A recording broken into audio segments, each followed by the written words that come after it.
एक समय की बात है। एक लड़का बहुत परेशान था। वो परेशान होकर एक साधु के पास गया और अपनी सारी परेशानी बताई।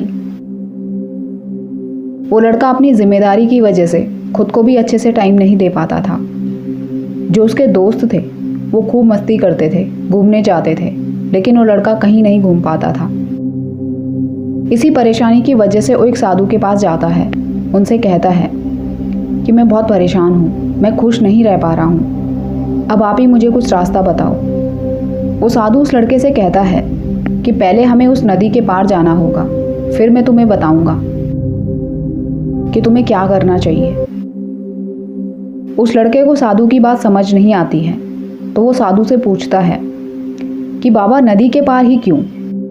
तो साधु कहता है कि तुम चलो तो सही, तुम्हारे सारे सवालों के जवाब मिल जाएंगे। तो लड़के ने कहा कि चलिए अब हम इस नदी को पार कर लेते हैं। तो साधु ने कहा ऐसे नहीं, हम नदी के पार तभी जाएंगे जब इस नदी का सारा पानी सूख जाएगा, तब हम दोनों इस नदी को पार कर लेंगे।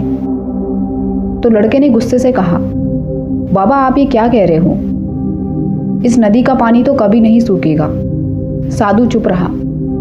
लड़का थोड़ी देर सोचने के बाद उसे समझ आ गया कि बाबा उसे क्या समझाना चाहते हैं। साधु ने उसकी तरफ मुस्कुराते हुए कहा यही चीज़ मैं तुम्हें समझाना चाहता हूँ कि तुम भी अपनी जिम्मेदारियों में ऐसे ही सोच रहे हो कि जब मेरी जिम्मेदारियाँ ख़त्म हो जाएंगी तब मैं अपनी ज़िंदगी में खुश रहूँगा, तब मैं अपनी लाइफ को एंजॉय करूँगा। ये कहानी हमें सिखाती है कि ज़िंदगी बहुत छोटी है। आप अपनी ज़िंदगी के हर पल को एंजॉय करें, वरना टाइम निकल जाएगा।